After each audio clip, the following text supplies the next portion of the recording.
뭐 놀래기만 하고 아무 반응이 없어. 샬롬. 예. 우리가 살아가는 요즘은 정말 샬롬 평화가 필요한 때입니다. 우크라이나 전쟁, 또 이스라엘과 하마스 전쟁, 곳곳에서 분열과 다툼의 소리가 들려오고 자연재해로 말미암아 수많은 사람들이 고통을 받고 아직도 회복되지 못하고 슬픔과 아픔에 잠겨있는 이때입니다. 참으로 샬롬, 하나님의 평화가 필요합니다. 우리 앞뒤 좌우에 있는 분들과 함께 샬롬의 인사를 나누겠어요. 샬롬 하고 인사해 주세요.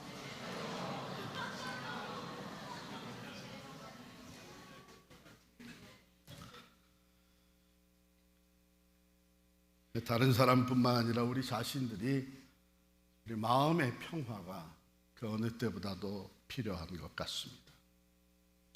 한번 여러분 자신을 이렇게 끌어안고 여러분 자신에게 평화를 선포해 보면 좋겠습니다. 눈을 감고 여러분 자신에게 샬롬, 평화라고 샬롬 선포하시기 바랍니다.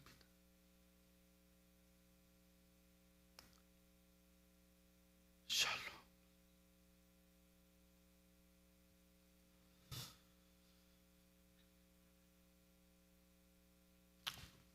국가와 국가 사이, 사람과 사람 사이, 또 나와 나 자신과 관계에 있어서 참으로 평화가 필요합니다. 오늘 본문 말씀 가장 가운데 중간에 보면 이렇게 기록이 되어 있습니다. 18절, 할 수 있거든 너희로서는 모든 사람과 더불어 화목하라. 이 화목하게 지낸다는 것, 피스메이킹을 한다는 것은 참으로 쉽지 않습니다. 사람들마다 성격과 생각이 다 다르요. 그래서 사람들이 인생에서 가장 어려운 것이 사람들과의 관계라고 얘기해요. 직장에서 어려운 것이 업무가 아니라 사람 관계라는 거예요. 일이 힘든 건 얼마든지 참아낼 수 있을 것 같은데 사람 관계에 힘들어지는 것은 참을 수가 없다고 하는 얘기를 종종 듣습니다. 그런데 그게 교회 안에서도 종종 들려옵니다. 내가 봉사하는 거, 사역하고 하는 거, 이건 뭐 얼마든지 내가 감당할 수 있을 것 같은데 사람 관계가 힘든 것은 참을 수가 없다고. 그래서 봉사하던 손도 내려놓고 때로는 교회도 등지는 사람들을 우리가 보게 됩니다. 하나님의 말씀은 이 평화가 화목하게 지내는 것이 얼마나 중요한지 성경 곳곳에서 이 평화를 추구하라고 말씀하세요. 오늘 로마서 12장 18절에 있는 그 말씀, 할 수 있거든 너희로서는 모든 사람으로 더불어 평화하라 또는 화목하라. 갈라디아서 5장 22절에 성령의 9가지 열매 중에도 오직 성령의 열매는 사랑과 희락과 화평과 오래 참음과 자비와 양선과 충성과. 디모데후서 2장 22절에도 또한 네가 청년의 정욕을 피하고 주를 깨끗한 마음으로 부르는 자들과 함께 의와 믿음과 사랑과 화평을 좇으라. 히브리서 12장 14절 말씀, 모든 사람으로 더불어 화평함과 거룩함을 좇으라. 이것이 없이는 아무도 주를 보지 못하리라. 야고보서 3장 18절입니다. 화평케 하는 자들은 화평으로 심어 의의 열매를 거두느니라. 베드로전서 3장 11절에 선을 행하고 화평을 구하라. 예수님은 우리의 화평이십니다. 에베소 말씀이 선포하고 있는 것이죠. 여러분, 우리가 다른 사람들과 화평한 관계, 화목한 관계를 이루지 못하면 전도의 길이 막히죠. 직장 전도, 직장 동료들과 화평한 관계를 만들어가지 못하면 거기서 전도가 일어날 수 없습니다. 미셔널 라이프, 선교적 삶의 시작은 좋은 관계, 화목한 관계에서 시작이 됩니다. 그래서 그런 얘기가 있었잖아요. 새로 시집간 며느리가 가보니까 자기는 교회를 안 다니는데 그 집안은 기독교 집안으로 교회를 열심히 다니는 집안인데 시어머님이 권사님이신 거예요. 그런데 이 시어머님이 얼마나 며느리를 못 살게 구는지, 내가 교회는 따라갈 수 있을지 모르지만 예수는 안 믿겠다. 예수 믿으면 천국에 가서 영원히 산다고 그러는데 내가 이 땅에서 시달리는 것도 감당이 안 되는데 어떻게 영원히 이 시어머니하고 같이 살겠나, 그랬다는 거예요. 여러분, 이 화평한 관계, 화목을 이루는 것은요, 우리가 단순히 다른 사람의 마음을 얻어서 이 세상에서 좋은 관계를 유지하고 사는 것, 그뿐이 아닙니다. 우리는 그들의 마음을 얻는 그 이상으로 그들의 이웃의 영혼을 얻어야죠. 그래서 그들이 주님께 나아가 영원한 생명을 얻을 수 있게 하는 것, 그것이 우리의 모든 관계의 목적이 되는 거 아닙니까? 그래서 마태복음 5장 14절에 보면 주님께서 너희는 세상의 빛이라 말씀하시고 너희의 착한 행실을 보고 하늘에 계신 너희 아버지께 영광을 돌리게 하라.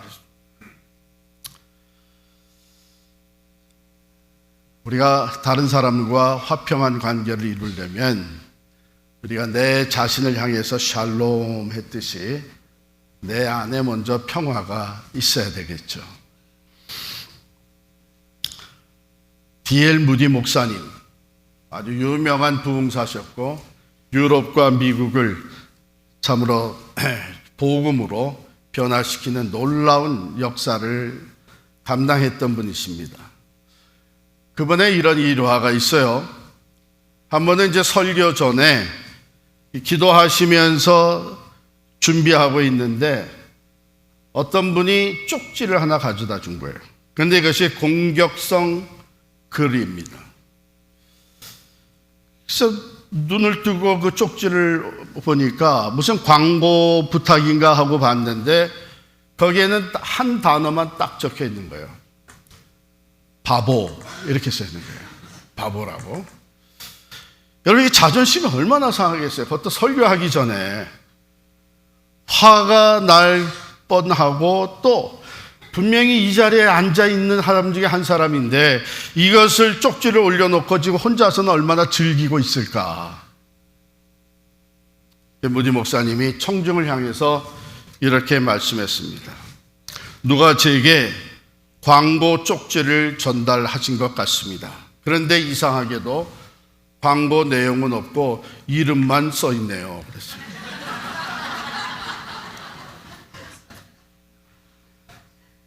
이런 여유라는 것은 내 마음이 평안하니까 나올 수 있는 것이죠.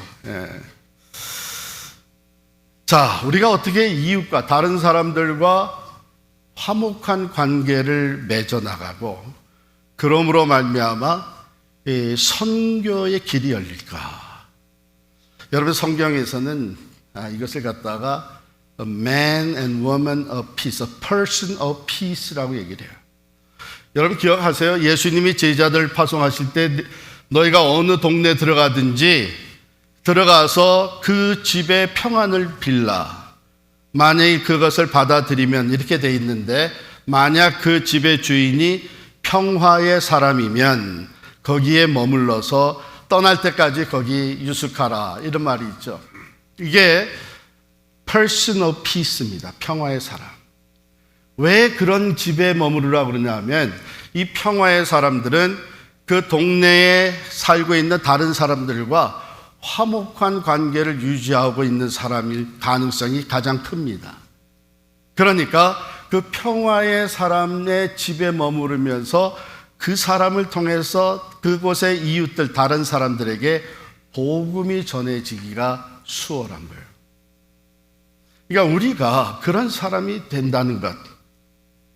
그러면 우리를 통해서 관계를 맺고 있는 사람들이 복음을 향해, 예수님을 향해 마음을 열 수 있게 된다는 것이죠. 자, 그러면 어떻게 해야 되는가? 오늘 말씀에서 우리가 그것을 도움을 받게 되는데, 먼저는 다른 사람과 이웃과 공감대를 이루어야 하죠. 12장 15절 보면 즐거워하는 자들과 함께 즐거워하고 우는 자들과 함께 울라. 아유, 그건 뭐 어렵지 않죠. 이렇게 생각이 듭니다. 맞아요. 그러니까 어떻게 오늘 말씀은 아마 쉬운 것부터 우리에게 전달이 되는 것 같은데요. 그런데 이것도 그렇게 쉽지는 않아요. 왜냐하면 우리 말에 어떤 말이 있나 하면 사촌이 땅을 사면 어떻게 돼요? 배가 아파요. 그러니까 같이 즐거워해야 되는데 즐겁지가 않은 거예요. 아니, 땅 산 건 좋은데 그 쓸데없는 땅을 못하러 샀어. 이러면서 기쁨을 좀 깎아내리죠. 네. 또한 원수가 망하면 뭐예요? 10년 묵은 채찍이 내려간다 그래요. 네. 그러니까 원수가 망하는 것, 잘못되는 것, 넘어지는 것 보면 우리가 같이 고통을 나누는 것이 아니라 은근히 좋아하는 거예요. 그래서 공감대를 이룬다는 것도 그렇게 쉽지는 않습니다.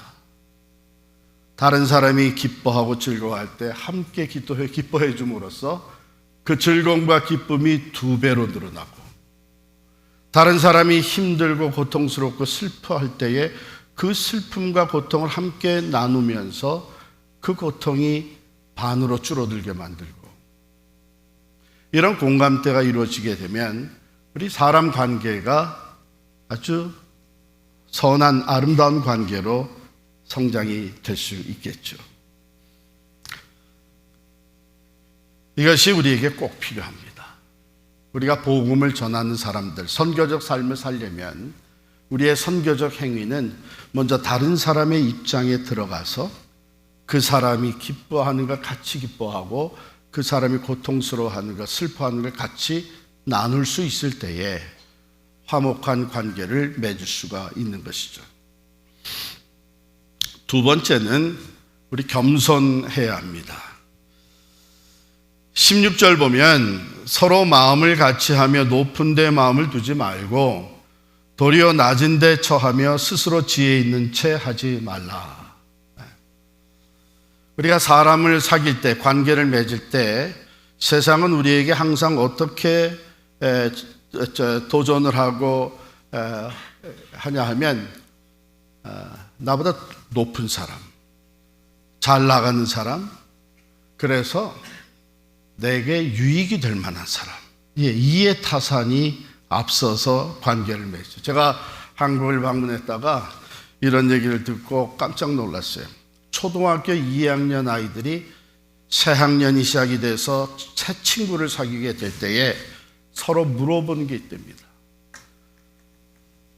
너희 사는 동네는 어디니? 그 동네에 따라서 차별이 되는 거예요. 너희 엄마 아빠는 무슨 차 몰고 다녀? 그리고 너희 아버지는 무슨 일을 하시니? 초등학교 2학년 아이들.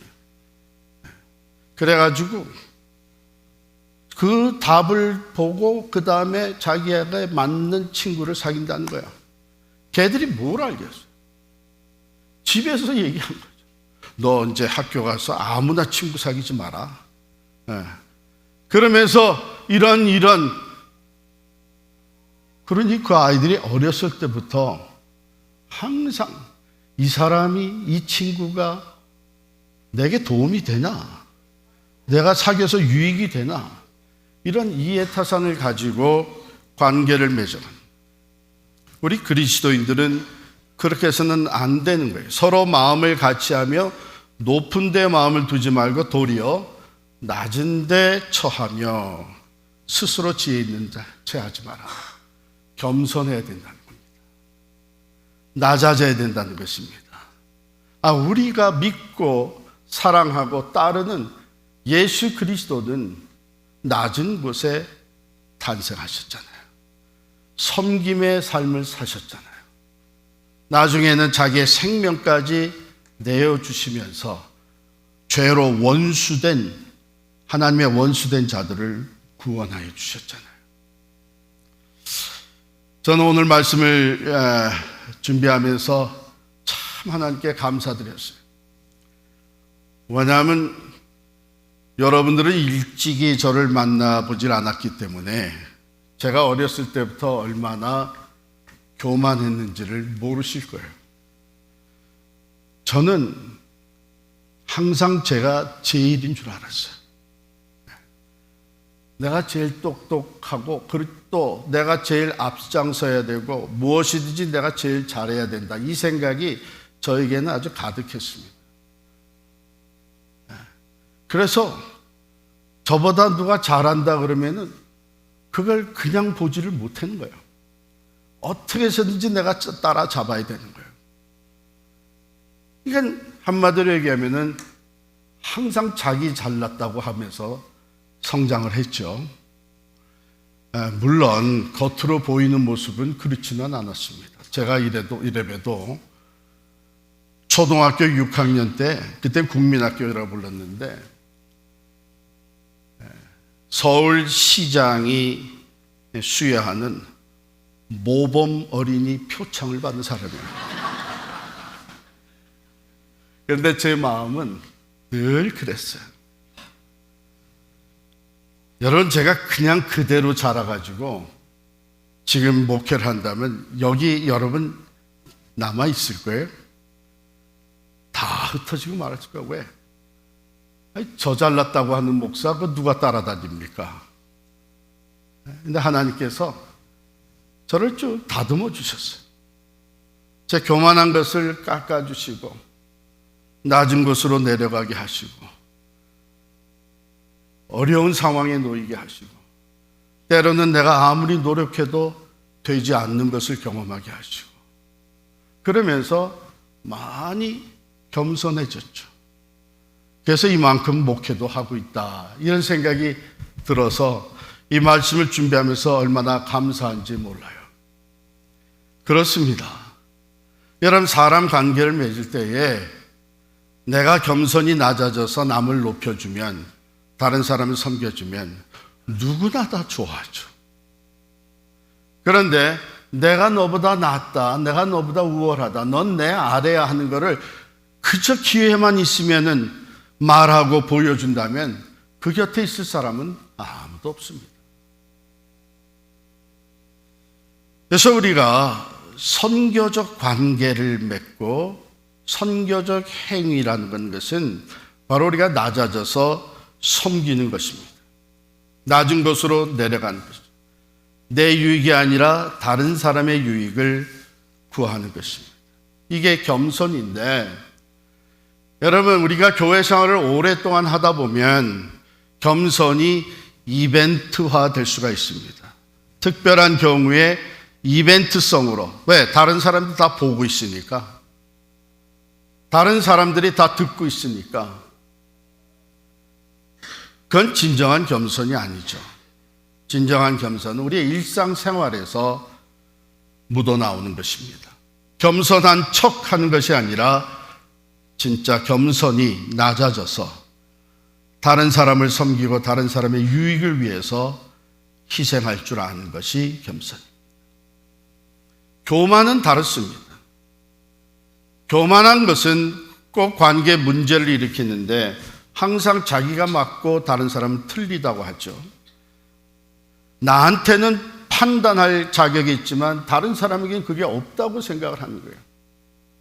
그래서 자기 기준이 항상 우선이 됩니다. 우리가 세상에서 살아가면서 이러한 교만한 마음을 가지고 살면 우리 이웃과 화목한 관계를 맺을 수가 없어요. 그 얘기는 우리가 전하는 복음이 받아들여질 수가 없다는 것입니다. 자, 이제 세 번째 오늘 본문이 얘기하는데 이건 좀 더 강조돼서 여러 군데 나옵니다. 대상이 달라지는 거예요. 보세요. 14절에 보면 너희를 박해하는 자를 축복하라, 축복하고 저주하지 마라. 또 좀 내려와서 17절에 보면 아무에게도 악을 악으로 갚지 말고 모든 사람 앞에서 선한 일을 도모하라. 내게 악을 행하는 자, 나를 박해하는 자. 또 좀 더 내려가면 19절에 내 사랑하는 자들아 너희가 친히 원수를 갚지 말고 하나님의 진노하심에 맡기라. 원수.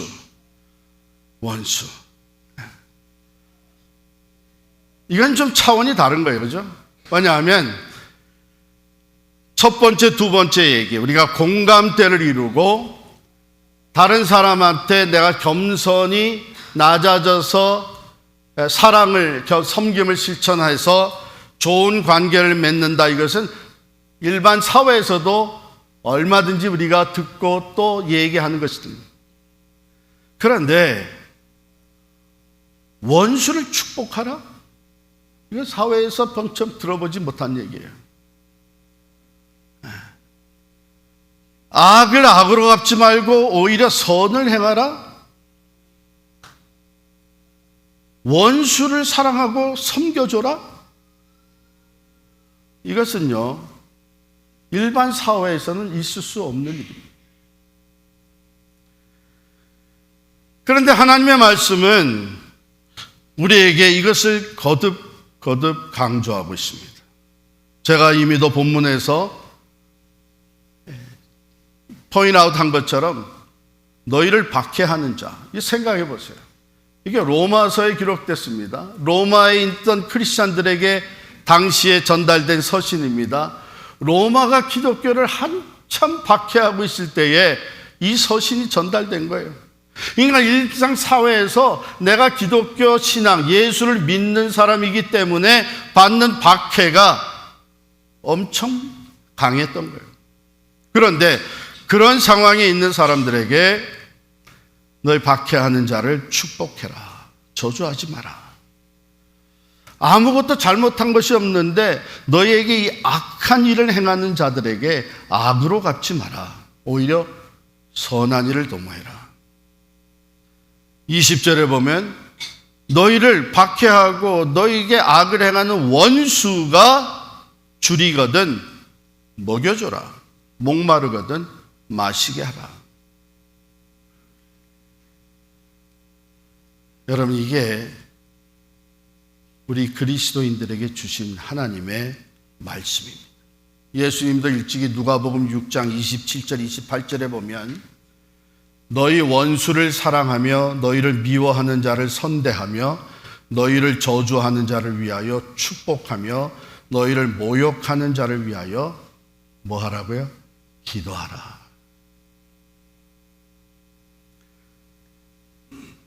이것이야말로 구별된 모습이죠. 세상이 놀랄 수밖에 없는 모습입니다. 여러분, 하나님과 동등하신 분, 성자 하나님께서 육신을 입고 이 땅에 오셨다는 것이 얼마나 엄청난 일입니다. 근데 그분이 태어나기를 베들레헴의 말구에서 태어났다는 것이 있을 수 있는 일입니까? 하늘과 땅의 권세를 다 가지신 분이 모든 것을 내려놓고 섬김의 종으로 살아가면서 자기 제자들의 발을 씻어주셨다는 것이 가능한 거예요. 그리고 그 제자들 중에는 이미 예수를 배반하고 팔아넘기려고 하는 다른 유다 원수가 있는데 그의 발까지 씻어주셨어요. 끝나는 죄로 말미암아 하나님과 원수된 우리들을 하나님과 화목하게 만드시고 이웃과 화목하게, 유대인과 이방인이 화목하게 만드시기 위해서 십자가에서 자기의 생명을 쏟아부어 화목의 제물이 된다는 것. 자기 죄는 하나도 없는데 다른 사람의 죄를 위해서 생명을 내준다는 것이 있을 수 있는 일이에요. 그런데 여러분, 하나님의 구원은 이것으로 시작이 됐습니다. 그리고 이것으로 구원의 역사는, 그 십자가와 부활의 복음으로 구원의 역사는 펼쳐져 가고 있습니다. 이것이야말로 세상이 깜짝 놀랄 수밖에 없는, 관심을 가질 수밖에 없는, 의아해하면서 더 알고 싶어 할 수밖에 없는 복음이고 생명의 말씀이. 그러기 때문에 예수님께서 우리들을 부르셔서, 제자들을 부르셔서 제자의 도를 가르치실 때 하신 말씀이 뭡니까? 아무든지 나를 따라오려거든 자기 십자가를 지고, 자기를 부인하고 자기 십자가를 지고 날마다 나를 쫓을 것이니라. 여기서 상황은 완전히 달라집니다. 첫 번째, 두 번째는 세상에서도 얼마든지 성숙한 인격을 가진 사람들이 할 수 있죠. 공감대를 이루고 겸손하게 대해주고, 그래서 모든 사람과 좋은 관계를 맺을 수 있습니다. 그러나 내게 원수된 자, 나를 박해하는 자, 나를 저주하는 자, 내게 악을 행한 자에게 자와 더불어 화평을 이룰 수 있는다는 것은 오직 예수 그리스도의 십자가의 사랑을 통해서만 가능한 거죠. 그런데 그게 선교의 문을 연다니까요. 그게 복음을 전할 수 있는 관계를 만들게 한다는 말이에요. 그게 선교적 행위가 됩니다.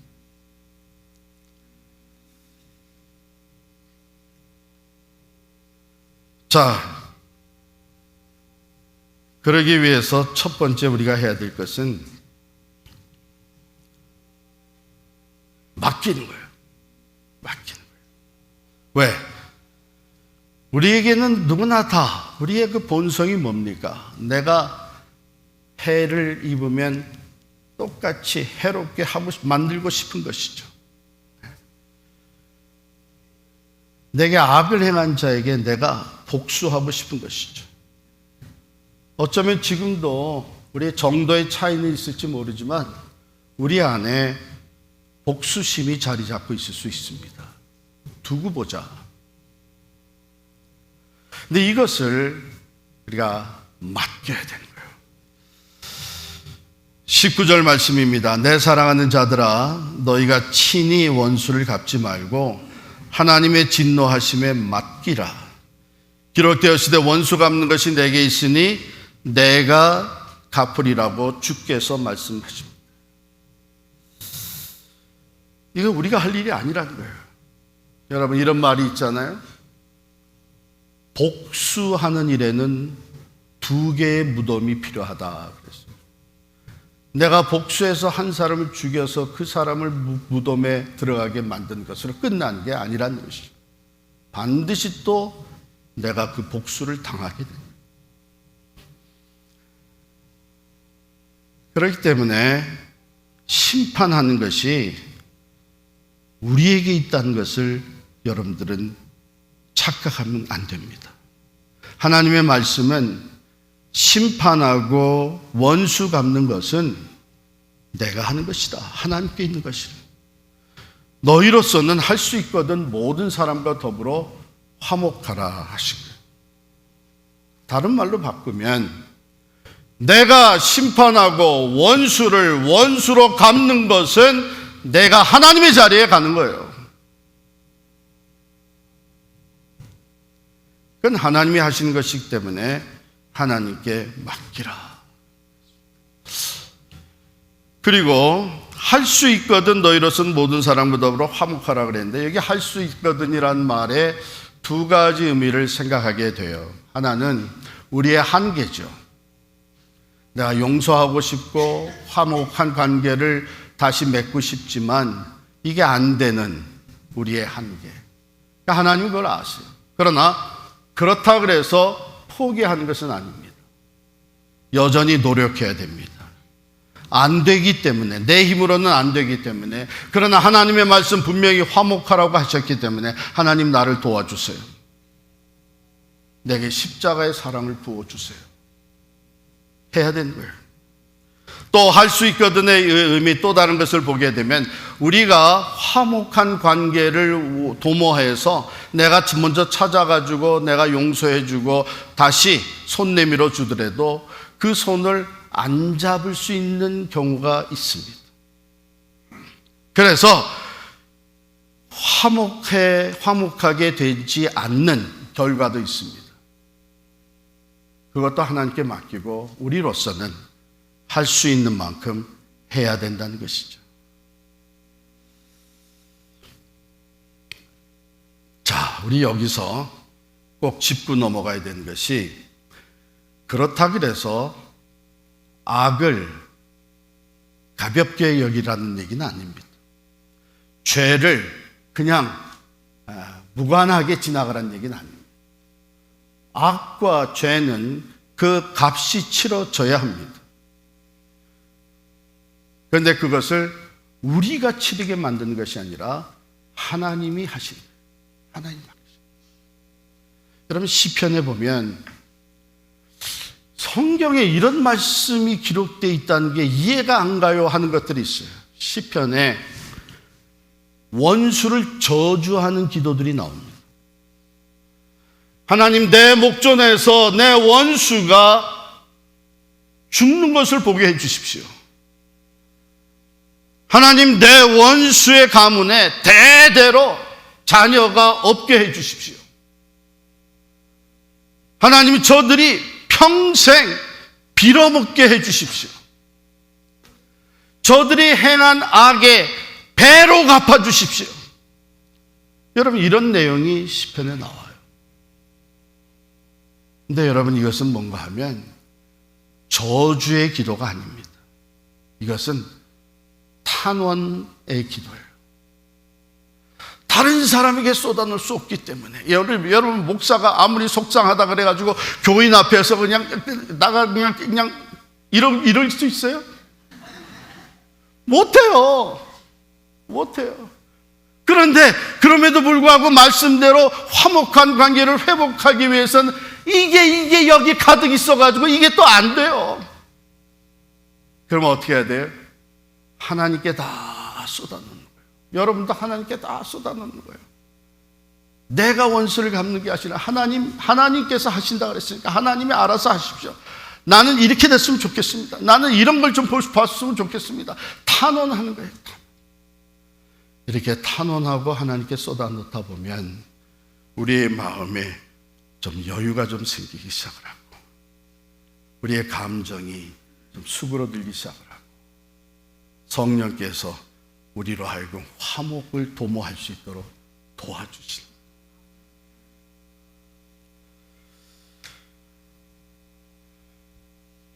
그리고 마지막으로 여기 보면 원수를 섬기라 그랬어요. 20절에 내 원수가 줄이거든 먹이고 목마르거든 마시게 하라. 그리함으로 네가 숯불을 그 머리에 쌓아 놓으리라.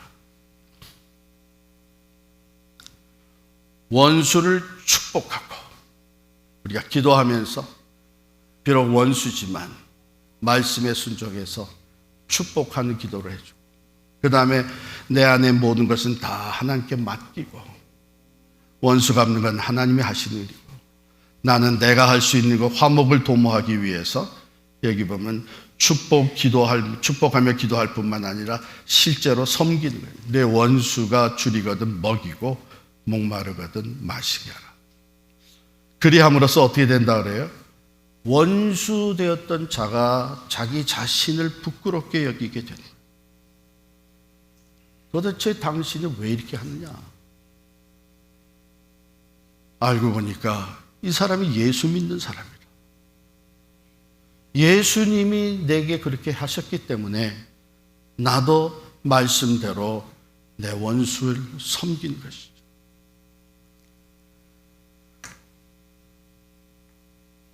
복수를 안 하는 것, 복수 금지로 끝나는 것이 아니라 적극적으로 선을 행하는 것, 원수에게까지 선을 행하는 것을 말합니다. 여러분이 잘 아는 대로 짐 엘리엇이라고 하는 사람, 그 스토리를 잘 아시죠? 1927년에 태어나서 1956년에 세상을 떠났습니다. 그러니까 30이 되기 전에 세상을 떠났어요. 이 짐 엘리엇은 시카고의 명문대학 크리스천 칼리지 위튼 칼리지를 수석으로 졸업을 하고 자기의 동년배들과 다섯이서 에콰도르, 남미 에콰도르의 아마존 유역의 선교사로 갑니다. 그런데 이 5명이 도착하자마자 복음을 한 번도 제대로 전해보지 못하고 그곳에 살고 있던 아우카 부족에 의해서 칼과 창에 찔려 죽습니다. 5이 다. 그리고 그 시신은 강에 버려집니다. 이 총망받던 인재들, 선교사로서 큰 일을 할 수 있다고 기대되었던 이 5명이 그곳에 가서 이렇게 맥없이 다 죽은 사실을 신문에 보도할 때에 시카고의 신문들이 이런 내용의 보도를 했습니다. 얼마나 불필요한 낭비인가 비판하는 글을 썼습니다. 그때 짐 엘리엇의 아내였던 엘리자베스가 이렇게 리플라이를 했습니다. 내 남편의 죽음은 절대로 낭비가 아니었습니다. 말씀을 삼가하십시오. 그는 전 생애를 이것을 위해 준비했던 사람입니다. 바로 이 시간을 위해 살았던 사람입니다. 그는 하나님께서 주신 자신의 책임을 수행하고 생애 목표를 달성하고 죽은 행복한 사람입니다. 이렇게 답을 할 뿐만 아니라 엘리자베스와 그리고 함께 갔던 그 동료들의 부인들이 간호훈련을 받고 남편들이 죽은 그 아우카족을 찾아갑니다. 다행히 이 아우카 부족은 남자들만 죽이는 부족이었습니다. 5년 동안 그곳에서 아우카 부족들을 섬기면서 간호하고 사랑으로 그들을 섬겨 주었을 때에 5년 후에 그 부족을 떠나게 되는 엘리자베스에게 그 부족 추장이 물었습니다. 도대체 당신들은 누구입니까? 그때에 엘리자베스 그리고 부인들이 대답을 했습니다. 우리는 당신들이 5년 전에 죽였던 그 남자들의 아내들입니다. 우리의 남편들이 당신들을 향해 가지고 있었던 그 사랑을 당신들에게 전하기 위해 우리가 다시 이곳으로 왔습니다. 여러분, 나중에 그 남편들이 죽었던 자리를 조사해 본 결과 그들에게 권총이 있었답니다. 권총이 있었는데 그 칼과 창으로 달려드는 그 부족들을 향해 한 발도 쏘지 않았습니다. 그 권총은 오히려 다른 짐승들로부터 보호하기 위해서 가지고 갔었던 것 같습니다.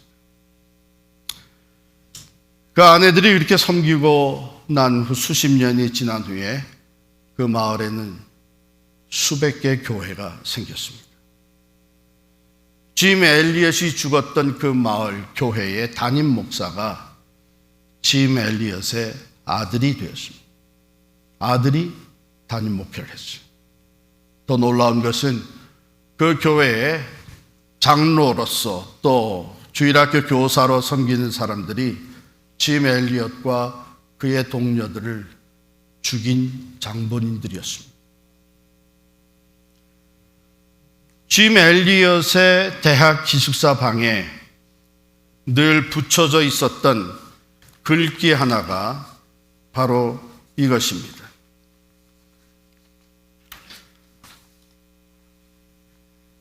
잘 들어보시고 먼저 영어로 읽어드리겠어요.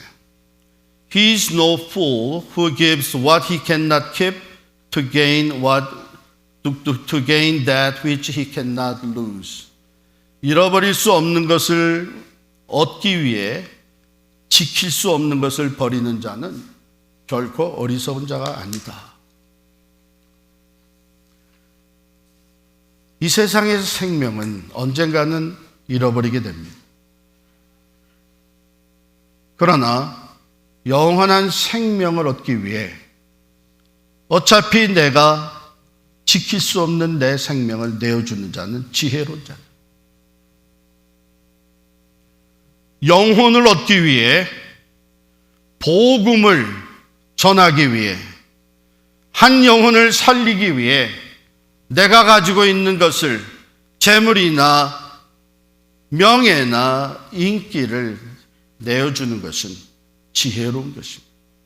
그 인기, 그 명예, 그 재물 어차피 내가 끝까지 지키지 못합니다. 불필요한 낭비가 결코 아니었습니다. 우리가 가지고 있는 것, 어차피 이 세상에 다 내려놓고 가야 되는 것, 그것을 사용을 해서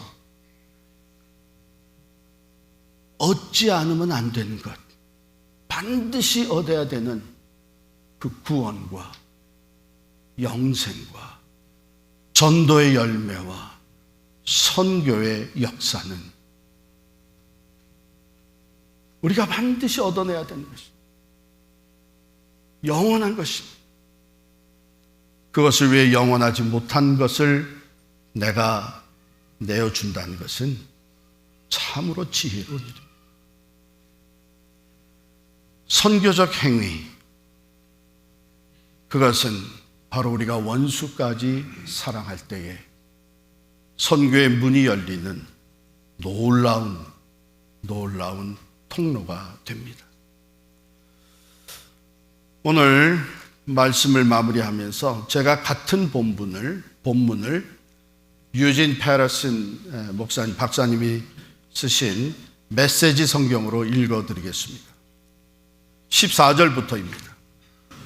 원수에게도 축복해 주십시오. 결코 악담을 퍼붓거나 하지 마십시오. 친구들이 행복할 때 함께 기뻐해 주십시오. 그들이 슬퍼할 때 함께 울어 주십시오. 서로 잘 지내십시오. 혼자 잘난 척하지 마십시오. 별별 일 없는 이들과도 친구가 되십시오. 대단한 사람인 양 굴지 마십시오. 되받아치려고 하지 마십시오. 대신 누구에게나 아름다운 점을 찾으십시오. 할 수 있다면 모든 사람과 더불어 사이좋게 지내십시오. 받은 대로 갚아주겠다고 고집하지 마십시오. 그것은 여러분이 할 일이 아닙니다. 내가 심판할 것이다. 내가 알아서 할 것이다 라고 하나님께서 말씀하십니다. 우리의 성경은 원수가 굶주리고 있는 것을 보면 가서 점심을 사주고 그가 목말라 하면 음료수를 대접하라고 말하고 있습니다. 여러분이 그런 관대함을 베풀면 원수는 소스라치게 놀랄 것입니다. 악이 여러분을 이기도록 놔두지 마십시오. 오히려 선을 행함으로써 악을 이겨내십시오.